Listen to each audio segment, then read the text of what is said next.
Hey y'all. So today I've got a Viserai versus Dash matchup for you guys. And this time I'm against someone I know, and they have very graciously allowed me to, well, not blank out the name here. But they did specify that they would like me to mention that they do use they, them pronouns. So if you ever make a comment about something that they did, please make sure to use the correct pronouns. And with that, let's get into the game. So they've won the dice roll over here and they opted to go first. I think that makes sense. Dash likes to set up the items. Also, you kind of don't want to let Viserai to go first because you just let Viserai build up a bunch of rune chants. So let's see what they end up doing here.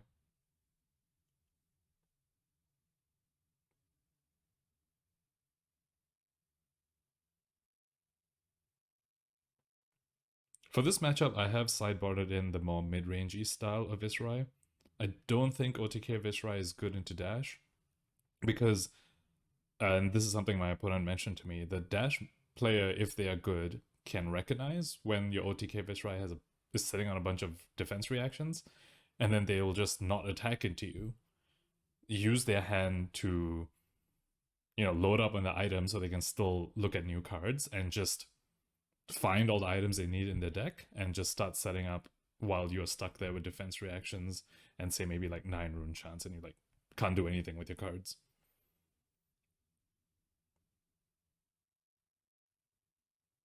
Ooh, so my opponent starts with a Spark of Genius, a very good start.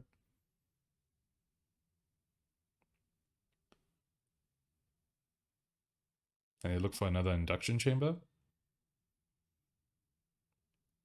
Cool.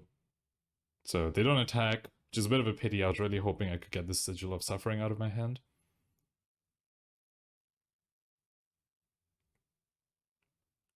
So looking at this hand, yeah, I start with Sonata. The ideal situation is that I get a card off of it, deal them 1 arcane damage, and then I can pitch my yellow Morven Skies to meet and greet, which will have go again from the arcane damage of the Sonata, and I'll have 1 floating to Rosetta after that. Oh, my opponent's just talking about the induction chambers like stacking together when they shouldn't be.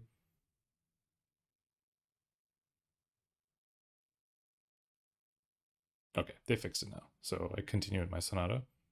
But I believe I get a little unlucky here and I whiff.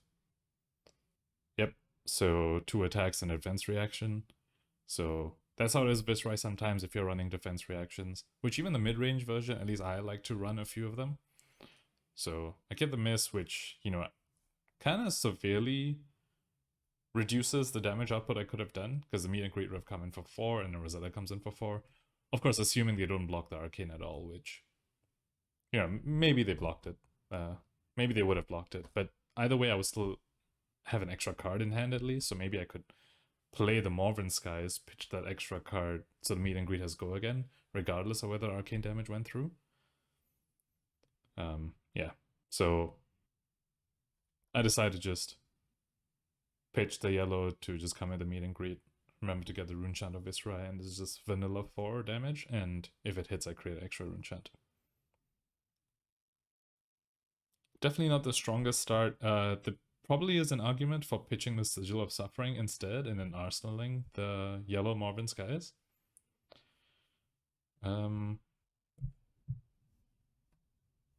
Yeah, that probably might have been the better play.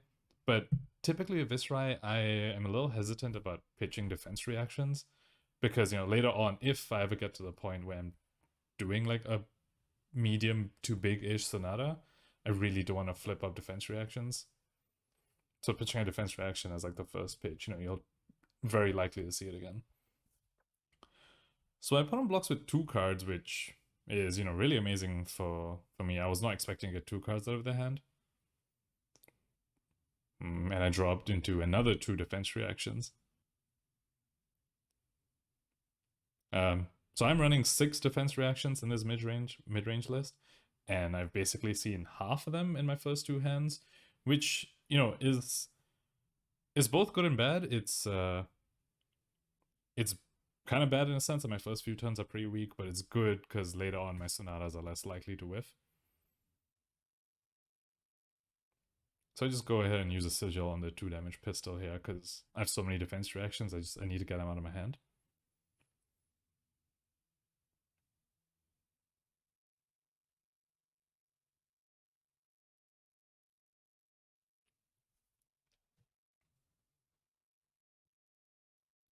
And my opponent comes with another pistol, and they are floating 2, with the Teklo Foundry Heart still not having been used this turn yet. So I'm expecting at least another pistol shot coming in. So I say no blocks, ask them for reactions, they give it go again, and then I'm gonna react to my defense reaction. So here I'm thinking I'm definitely using the Sync below, and I'm considering tucking in the Sigil of Suffering. But again, like what I said just now, I'm not a fan of putting defense reactions back into my deck when I'm playing Viserai, and I am expecting another pistol shot after this.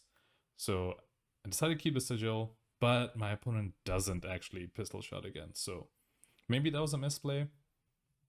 But on the other hand, the Rattlebone sitting in my hand also wouldn't be doing anything, so it's yeah. And with this hand, it's I could opt to, but then there isn't much else I can do after that, so I think I just elect to play the Amplify the Arknight. It's not the greatest to have to pay 2 for Amplify the Arknight when typically you can definitely get it to be a lot cheaper.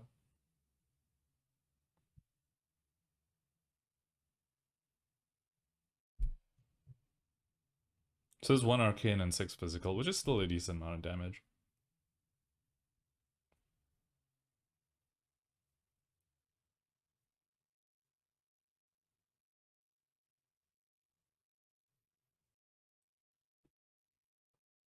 And again, my opponent uses 2 cards, so I'm pretty happy to see that.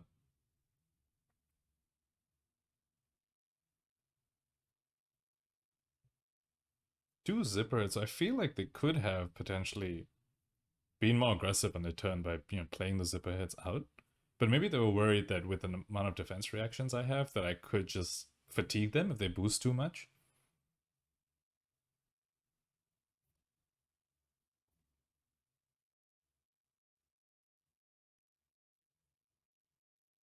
So I just take the 2 from the pistol here. And then they come in with a Command and Conquer. And I just have a Sigil in there, which I don't really care about. So I could have used a Sigil on the first pistol shot, of course, but I was expecting either another pistol shot or some other boost card that I could use the Sigil for, where it's a little more efficient, blocking the full 3, potentially 4, instead of just 2 from the pistol. And I get punished for it here by the Command and Conquer, and the Sigil's not something I care about, so I let it go away.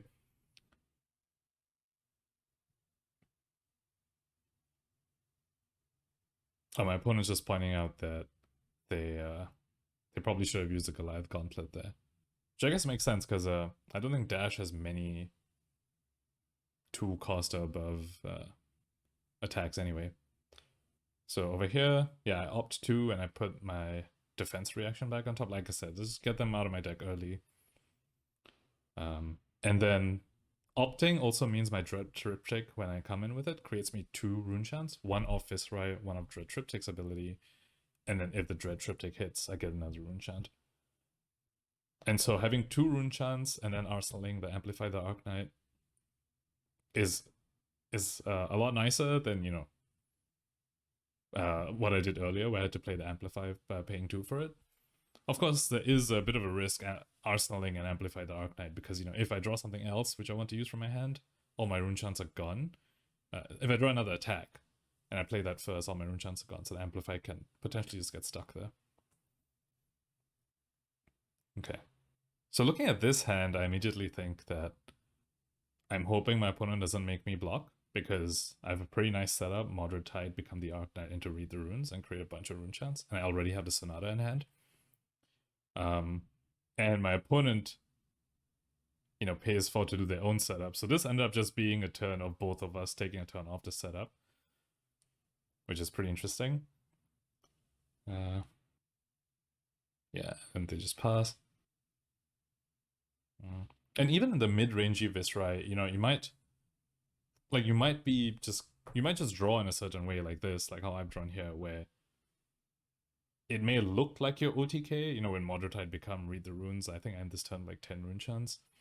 But you're the mid-rangey, so you can just pop Skeletor at like, even if it's like just 10 rune chance instead of like 16 or 20 that you want to do in the OTK version.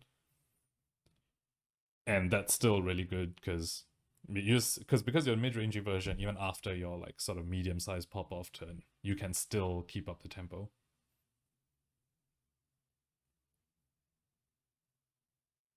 So yeah, go Modern and then 2 rune chance of Viserai playing the Become. Discard an attack, find a red, read the runes, play it for an extra 6. And I'm holding Sonata in hand. So at this point, I'm fully expecting next turn I'm just going to Sonata off of 10 rune chance, which isn't the best, but like I said, we did get rid of a lot of defense reactions already in my deck. So popping Skeletor and then Sonataing here means X is 5, and which means I reveal 8 cards from the top of my deck, which is pretty nice.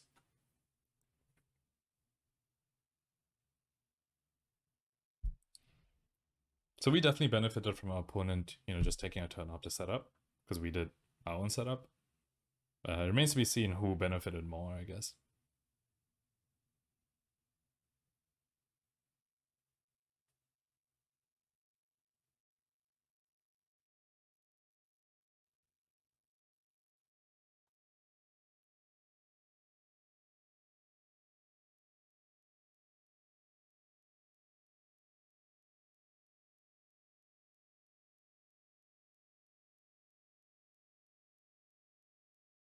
Mhm. So I remember making a mistake here. So at this point, given that I know I'm planning to Sonata next turn into a bunch of attacks, I need to keep in mind that I should be using my Skeletor and Skullcap while I can. Because next turn onwards, it's unlikely my opponent's going to be higher life than me. So I should get a block out Skullcap while I can. And if I'm popping Skeletor, I want to get the 2 block off of it right now, while I still can. So, but yeah, this is where my unfamiliarity with dash and CC comes into play. I'm very used to dash just like boosting a bunch and coming with multiple attacks.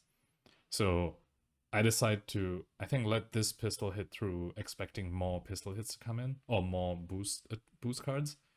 But I don't think that happens. I think my opponent just decides to load up the items and pass it over. So that's definitely a misplay by me. Because, oh yeah, load a bunch of items and play the Techlocore. So, mistake by me there. I lost 3 life, which I definitely didn't need to. I could have just used Skullcap and Skeletor. Or probably just a Skeletor at least. So, yeah. Then again, my opponent also did misplay with the Goliath on the Goliath gauntlets on the Command and Conquer, so I guess it sort of cancels out.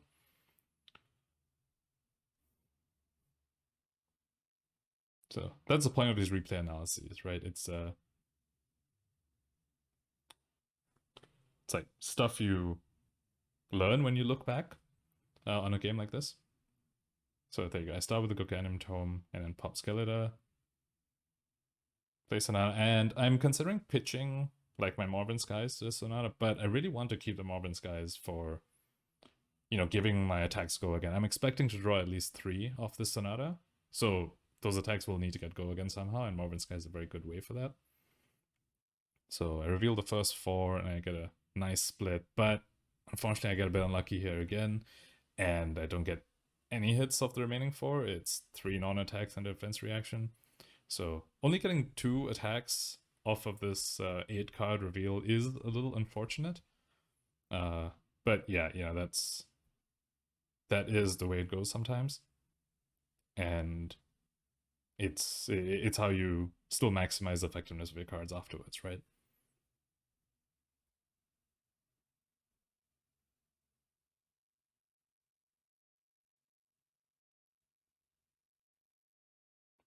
So my opponent's deciding what to do about the 2 Arcane here. And they are considering things like the arcane damage turning on Meet and Greet, turning on Rattlebones. Although in the mid-rangey version, I don't believe I'm running any Rattlebones, maybe 1. But yeah, Meet and Greets for sure I'm running. Although, I think my opponent thought that they could block both the full 2 arcane damage here from a Sonata, but they only have Arcane Barrier 1, their Skull Cap is turned off, so they actually can only block one of it anyway.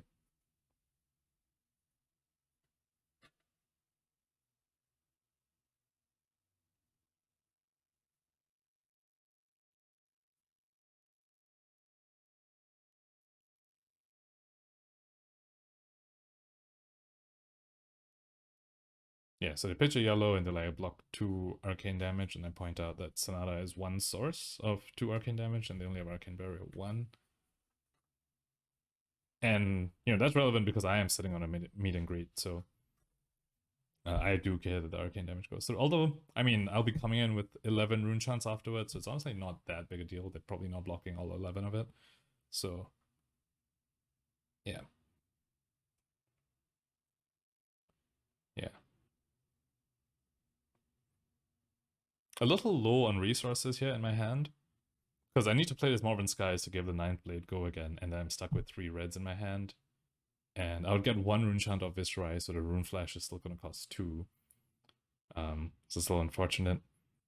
Yeah, I think at this point I'm just thinking whether there's some big brain thing I can do with the spellbound creepers. But I think I eventually decide it's whatever I can do with it is no better than just starting with the Morbid Skies.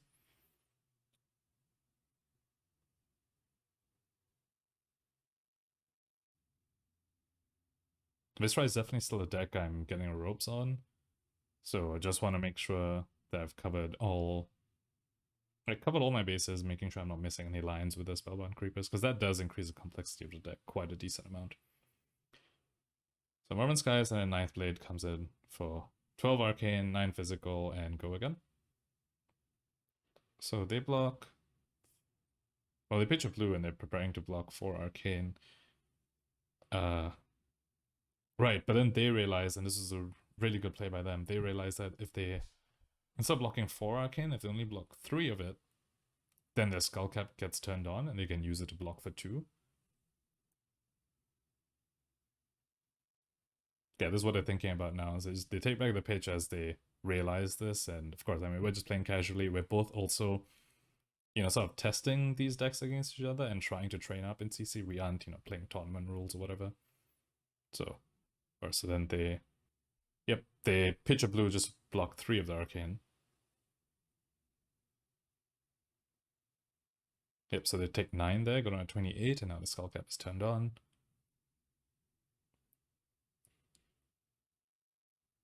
And then they block 5, it looks like. And considering blocking with the heart, I think, but... I mean, either way, I get the on-hit effect from the Morbid Skies. So, get a second rune chant.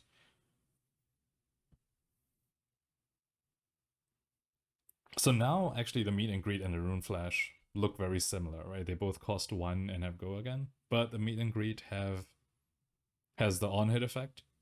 And given that my opponent let the Ninth Blade through, I'm guessing the meet and greet is gonna get the extra rune chant that I need.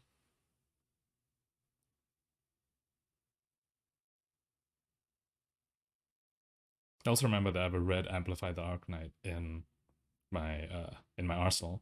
So it would be nice if the meet and greet hits. So it means I get a total of 2 rune chants after meet and greet, 1 of Viserai, 1 of meet and greet hitting. And I can just pitch 1 red to play the Amplify. So yeah, pitch the CNC to come in the meet and greet. So it's 2 Arcane, 4 Physical, create a rune chant of Viserai. If meet and greet hits, I get another rune chant. They block 1 Arcane from the 1 floating they had, and take this 4. Get the rune chant. And now I have the option to pitch a red to Rosetta, and I keep my arsenal, or I pitch a red to Amplify. But here's where I'm very concerned about the trap of having Amplify in your arsenal. At this point, I doubt I'm getting back to the point where I'm going to be sitting on like 3 or 4 rune chants for the Amplify to be really cheap, and I think 2 rune chants is good enough. Just pitch it. Just come in with it.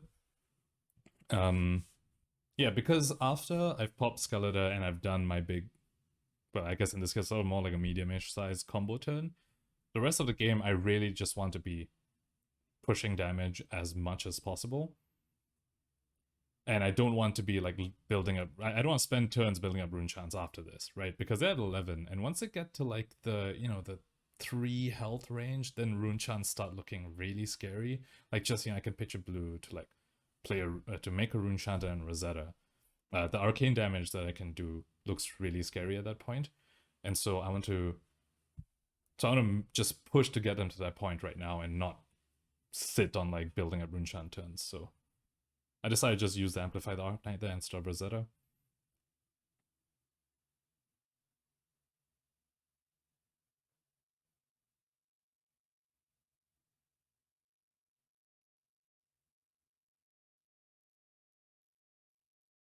Mm.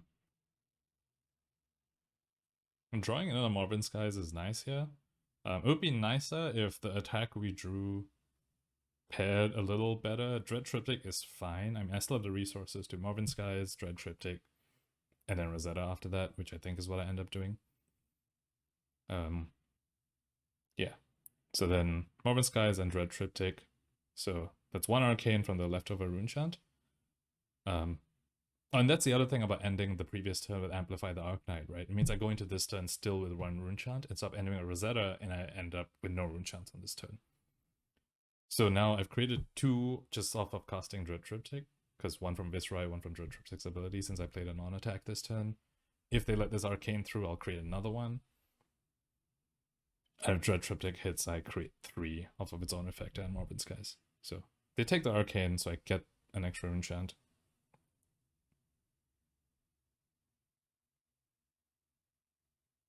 And they block for preventing the extra rune chance, which, they sort of had to. That was kind of a must block. And now I pitch a defense react, and I know I said earlier that I don't want defense reacts in my deck, but this is the point in the game where I'm not expecting to see this defense react again. Like, they are low enough where I don't think the game's going to go that much longer. And also, I've already done my big Sonata turn. Now it's like, whatever the defense react is there.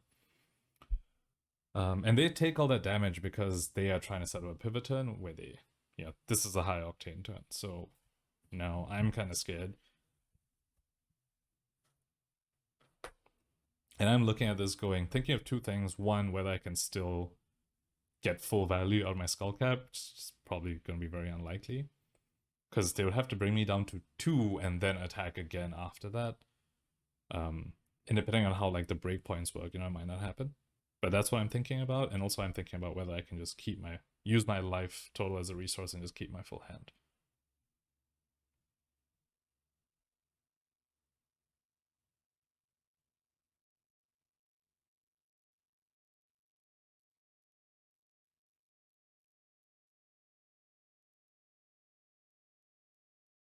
Okay, so I start with a 0-60 hitting. And since they used high octane, they now have two action points, and they do have 2 purifiers and 2 induction chambers on the field, so this is looking really scary.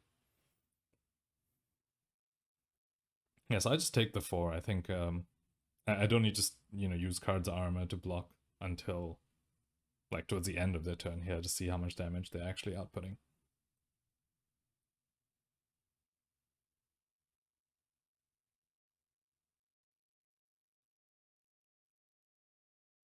And then they come a zip ahead. So that gives them, they have 3 action points now. This is coming in for 5.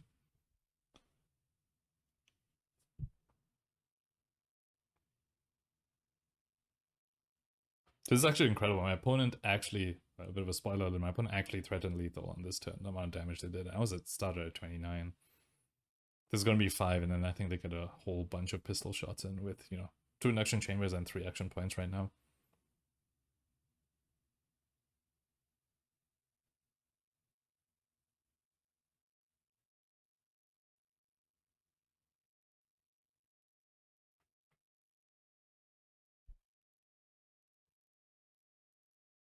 Yep, so I use the 1 floating to load up Purify, and they use both of them. And I come with a pistol for 4. And another thing I'm considering is that every time they load the pistol, it does break the chain, so I can use my armor again. So that's why I go ahead and use the grasp. But again, I actually don't think I needed to here. I could have just waited until like the second last pistol shot or something. Yep. So I give it go again, so they're back up to 3 action points.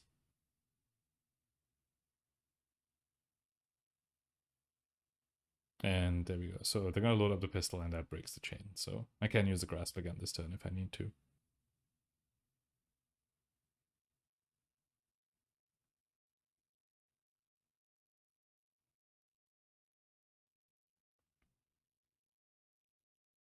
Yep. And the pistol for 4.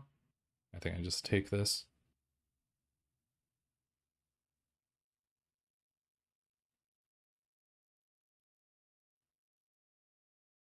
Because looking at my hand, I'm thinking I can E-strike and then either CNC or Spellblade Assault.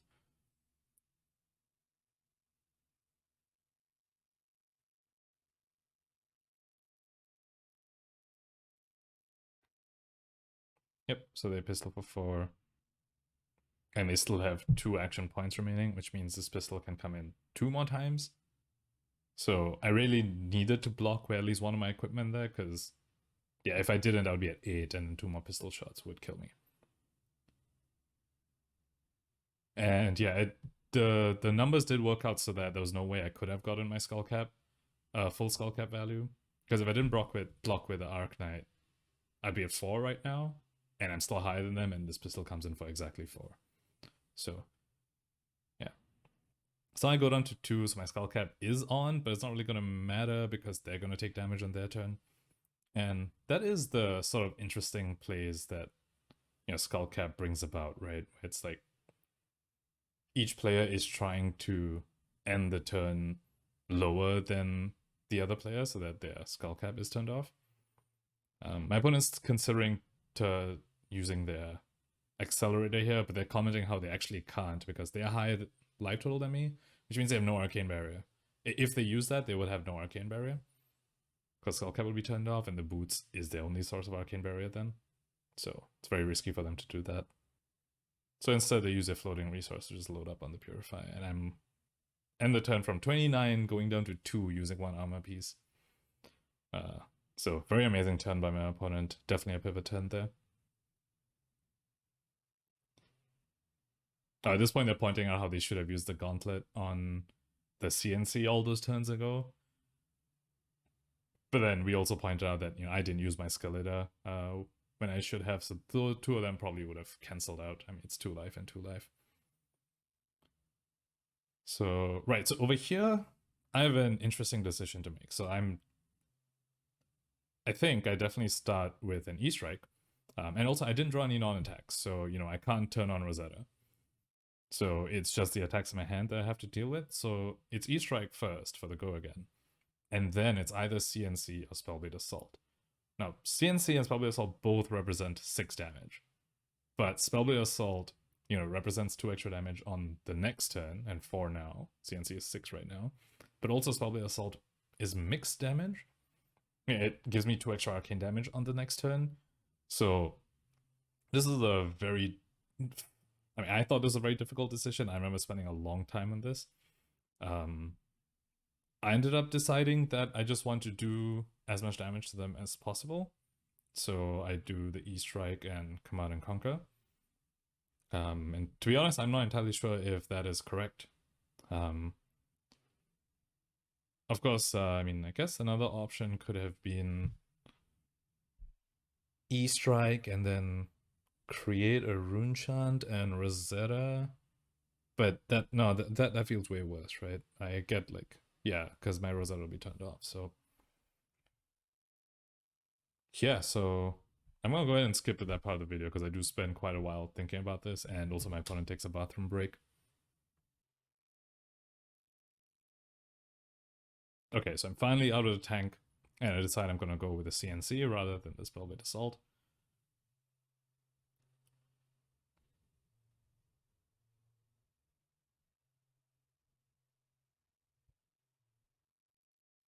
So this is 5, go again. They could just block with one card and go down to one, but then that's really risky because they don't know what I have in my hand that I don't have a non-attack. And I do have Spellbound Creepers, right? So I could just suddenly play a non-attack and then Rosetta for 2 Arcane. So if they go down to 1, they'll be forced to pitch a blue to use a Skullcap to block it.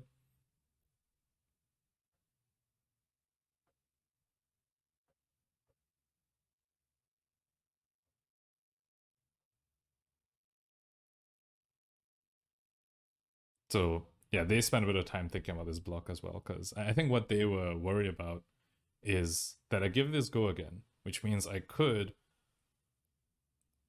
pitch like just pitch one of my cards to play to activate creepers and then play a read the runes from hand. And so the read the runes comes in as an instant, it doesn't use my action point, and then I can Rosetta for basically the read the runes rune chance plus the arcane from Rosetta and the physical from Rosetta. So yeah, if I had that, that would have been amazing. So that's what they're trying to play around. I'm to be honest, I'm not even sure if they could have played around that if I had it. So there's just a well, not really a discussion. They were basically thinking out loud, and I was just keeping silent because I didn't want to give anything away. So I'm gonna go ahead and skip to when they block as well.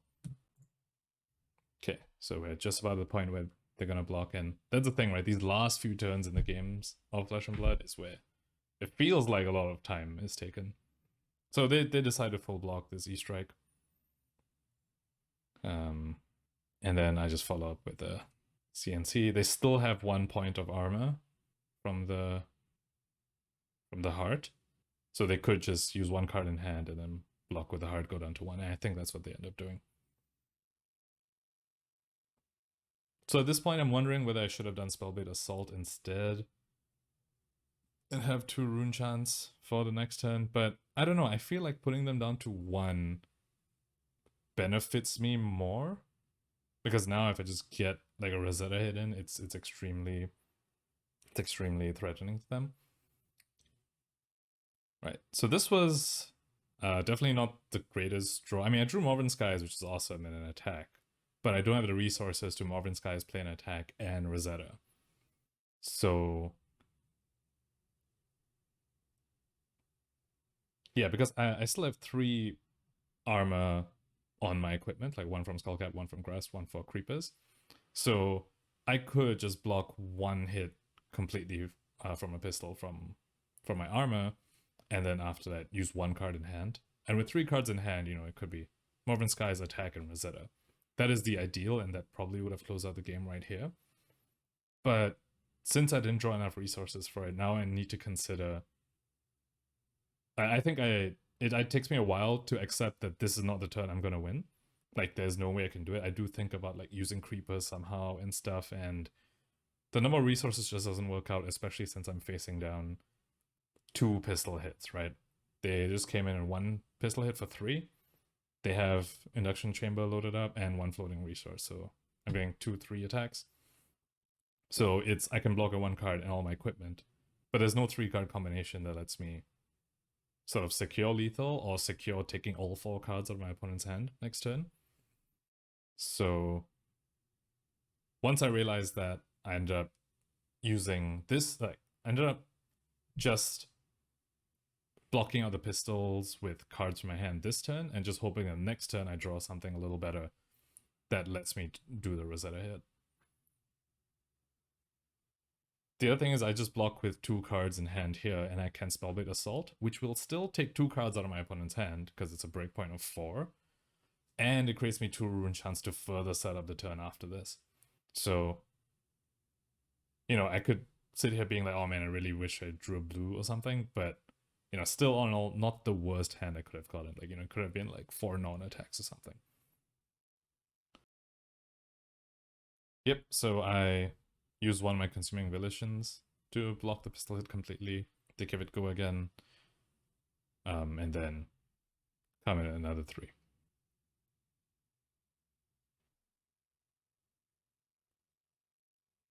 So yep, so I accept that this, yeah, I'm not winning this turn. I'm just gonna Spellblade Assault.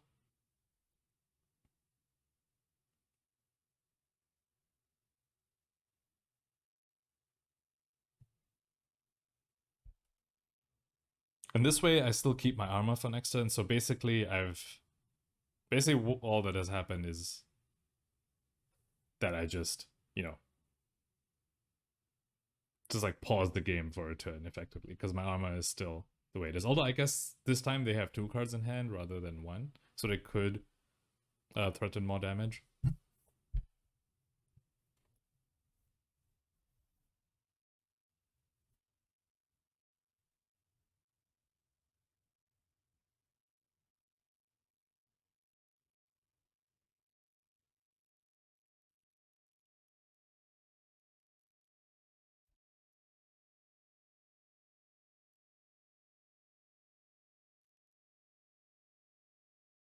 So they're deciding what second card they block with, because I mean obviously they have to.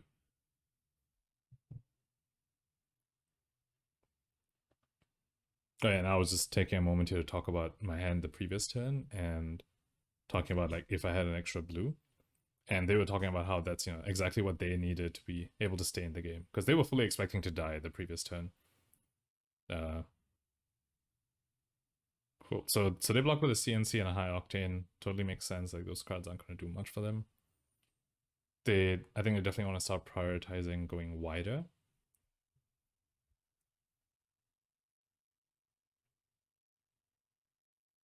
Instead of like a CNC, which is like a bit more tall.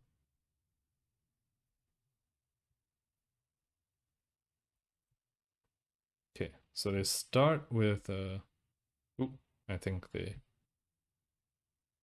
going to start with a 2-shot pistol and realize they want to do something else.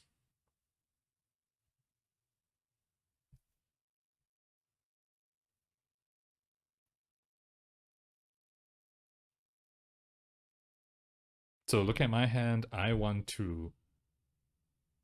just like the sort of the worst case for me, or rather, the minimum I need is 2 cards left in hand, E-Strike and just something else. So then I can just tuck the other thing in and E-Strike for 7 physical with 2 rune shunts on top of it.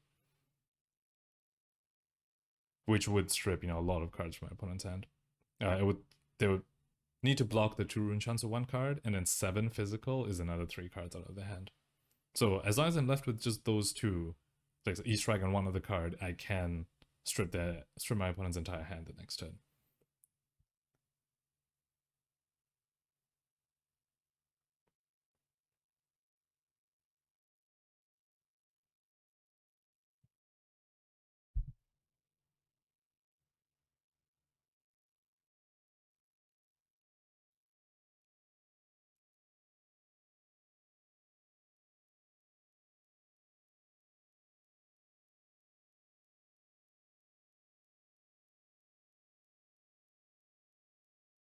Another potential thing I could have done actually in this, I was actually also wondering, because there's a cute play you can do when opponent's this low as Viserai, where if you block with an attack action card, you can activate creepers on your opponent's turn and play a card from your hand that deals arcane damage. So something like a Sonata, for example, which can just kill the opponent on their turn. I didn't draw the Sonata here, but I did draw Become the Arc Knight, so I'm also that's also a line I'm thinking about, which I can't. I mean, I can't do it this turn, but I'm wondering if I. It was just a thought. It was in my head. It ends up obviously not something I can feasibly do on this turn. Because yeah, and it's not even something that's worth setting up for next turn. Because if I'm using Become the Arc Knight to discard E-Strike to find Sonata, I might as well just use the E-Strike instead. Yeah. So they come in with a 0 to 60. It's a yellow one, which I actually didn't realize at first. I thought this was a red. So I actually I put 4 block in front of it, and my opponent's like, "Yo, this one's coming for 3," so they allowed me to take it back, which is very nice of them.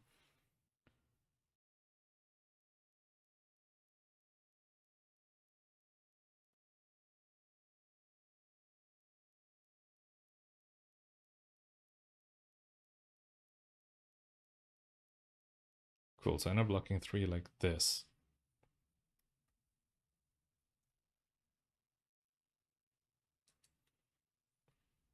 Yep, so like I said, my aim this turn is just to end with 2 cards in hand and E-Strike and something else.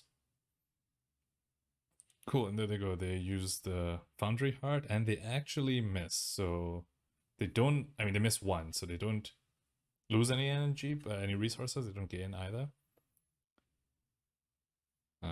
So then now they come in for 2. And at this point, it's, I am basically, yeah, at this point I'm 100% certain that I can just end the turn with 2 cards in hand. So I end up using my, I think my Morven Skies, since this pistol's only coming in for 2, just use the Morven Skies to block it. Yeah. The other card I leave in my hand, aside from E-Strike, doesn't really matter. Like whether it's a Morven Skies or to become the Arknight.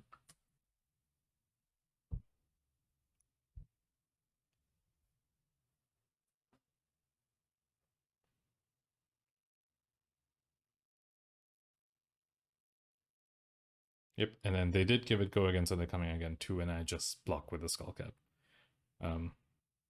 So then I go down to 1 as well, so now even my opponent's Skullcap is turned off.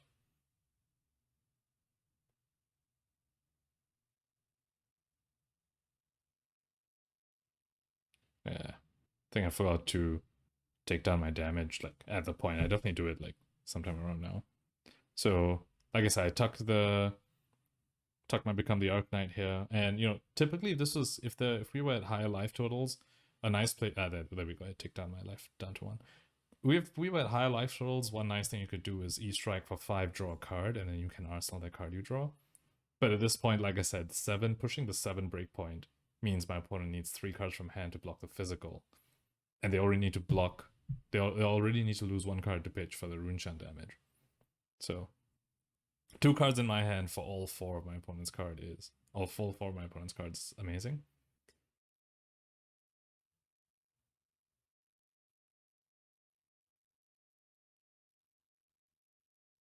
And then now I just need to think about how I can Rosetta, because their Skullcap is turned off, so 2 Arcane from Rosetta just kills them. They can only block 1 of that Arcane damage. And this time I drew one of those hands I was talking about earlier, where it's a non-attack, attack with go again, and like just a blue in hand with non-attack, attack.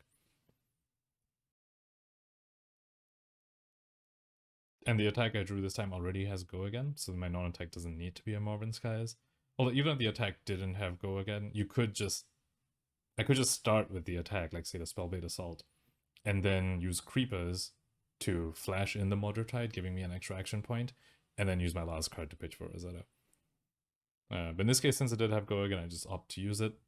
Modrotide into Rune Flash gets me 2 Runechants. They can block this, whatever, but then I have 1 more card in hand to do the Rosetta. And so we just call it here. So yeah, so that was the game. Ended up being really, really exciting. We both had those turns where we just took a turn off to set up, and then we both had an explosive turn, putting each other down to like very low life totals. And then the last few turns of the game were just very, very close. And like the last point of armor like came into play. We're talking about how we misused the armor in the previous turns, so all came down to this. So yep, that was the Viserai versus Dash game. Hope you guys enjoyed that, and thank you for watching.